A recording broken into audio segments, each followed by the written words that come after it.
اللہ کی نشانیاں کیا ہیں؟ آپ نے قرآن کی آیت میں یہ سنا ہوگا، ان الصفا والمروۃ من شعائر اللہ۔ قرآن میں ہی ہے، دوسرے پارے میں اللہ تعالیٰ فرماتا ہے بے شک صفا اور مروہ اللہ کی نشانیوں میں سے۔ صفا مروہ کیا ہے؟ یہ دو پہاڑیاں ہیں، کعبے کے قریب دو پہاڑیاں ہیں، صفا اور مروہ۔ ان دو پہاڑیوں کو اللہ تعالیٰ فرماتا ہے کہ یہ اللہ کی نشانیوں میں سے ہیں۔ کس لیے نشانیاں ہیں؟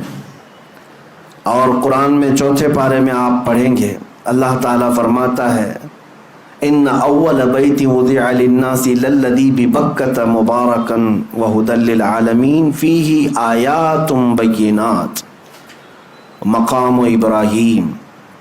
اللہ فرماتا ہے سب سے پہلے اس روئے زمین پر جو گھر بنا ہے وہ خانہ کعبہ ہے، جو مکہ میں بنا ہے۔ کس لیے؟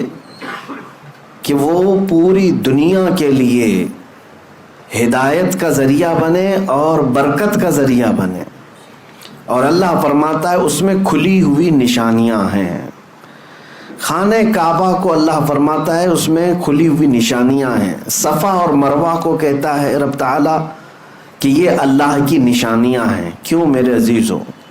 اگر کوئی حاجی یہ عقیدہ لے کر کے آتا ہے تو میں سمجھتا ہوں اس کا حج اللہ تعالیٰ قبول کر لے گا۔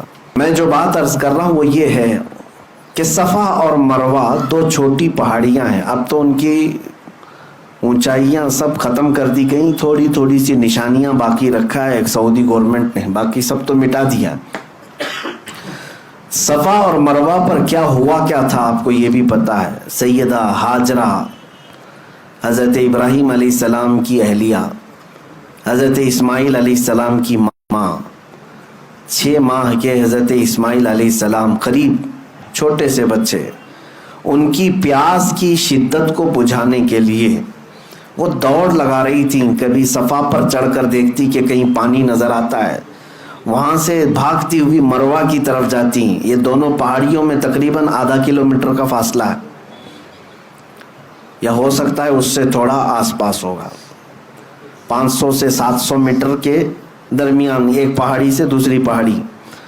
صفا پر چڑھتی پھر مروہ پر جاتی، پھر مروہ سے صفا کی طرف۔ لیکن اسماعیل علیہ السلام کو خانہ کعبہ کے قریب وہ سلا کر رکھی ہوئی تھیں زمین پر۔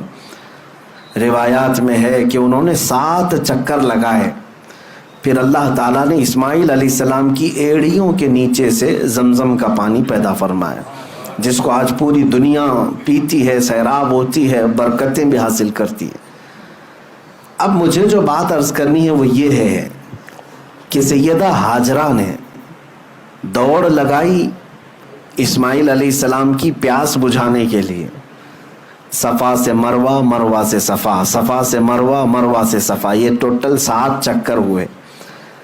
اس کے بعد یہ بات اس واقعے کو ہو کر کے ہزاروں سال ہو گئے، لیکن آج بھی حاجی وہاں پر دوڑ لگا رہے ہیں۔ ہر عمرہ پر جانے والا وہاں پر دوڑتا ہے۔ میرے عزیزو یہ کیا بات ہے؟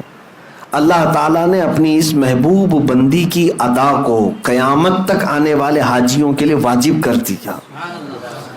یہ اللہ کی نشانی ہے، دونوں پہاڑیاں۔ اب تم دوڑو گے، جو بھی حج کے لیے آئے گا، عمرہ کے لیے آئے گا، دوڑے گا۔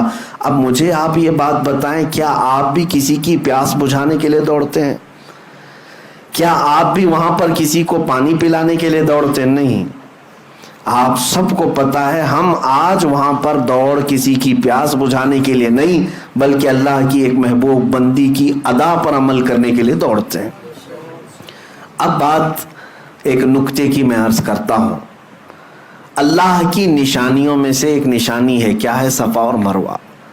توجہ چاہتا ہوں، بہت ہی ایک اہم نکتے کی طرف آپ کی طرف توجہ لے جا رہا ہوں۔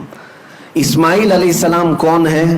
اللہ کے نبی ہیں، بلکہ ابھی شیر خوار ہیں، دودھ پیتے ہوئے ہیں۔